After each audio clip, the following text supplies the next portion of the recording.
विषधर और भविष्यवक्ता तीनों घोड़ों पर सवार होकर राजधानी से निकल पड़े।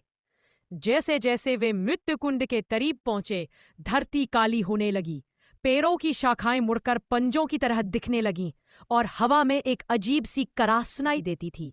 भविष्यवक्ता बोला, महाराज, यह स्थान देवताओं द्वारा भी छोड़ा हुआ है। यहाँ मनुष्य की ताकत नहीं चलती, सिर्फ हृदय की शुद्धता काम आती है। काला विषधर कांपते हुए बोला, अगर मैं ही इस संकट का कारण हूं तो मुझे आगे चलना चाहिए। वीरेंद्र देव ने दृढ़ आवाज में कहा, नहीं, जब तक मैं हूं तुम्हें कोई शक्ति छू भी नहीं सकती। घंटों चलने के बाद वे एक विशाल गुफा के सामने पहुंचे। उसका द्वार काले धुएं जैसा लग रहा था, जैसे हवा नहीं जीवित अंधकार हो।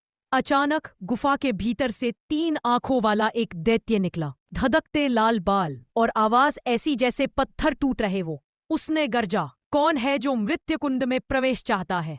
राजा ने आगे बढ़कर कहा, मैं महासम्राट वीरेंद्र देव हूं, मुझे कवच रत्न चाहिए। दैत्य ने तलवार जैसी उंगलियां उठाई। कवच रत्न पाने के लिए 3 परीक्षाएं होंगी।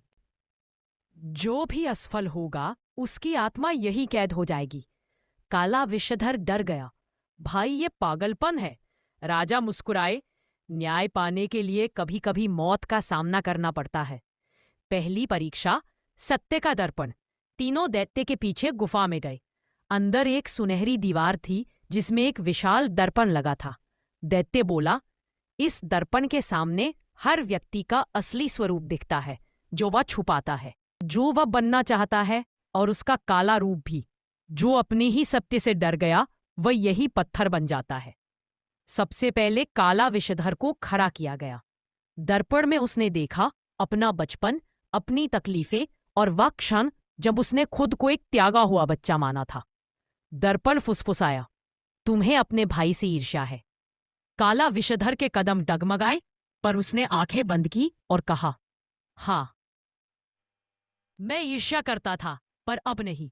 मैं अपने भाई को अपना भाग्य मानता हूं। दर्पण शांत हो गया। वह परीक्षा पास कर गया। अब राजा की बारी थी। जब राजा दर्पण के सामने खड़े हुए, दर्पण चमकने लगा।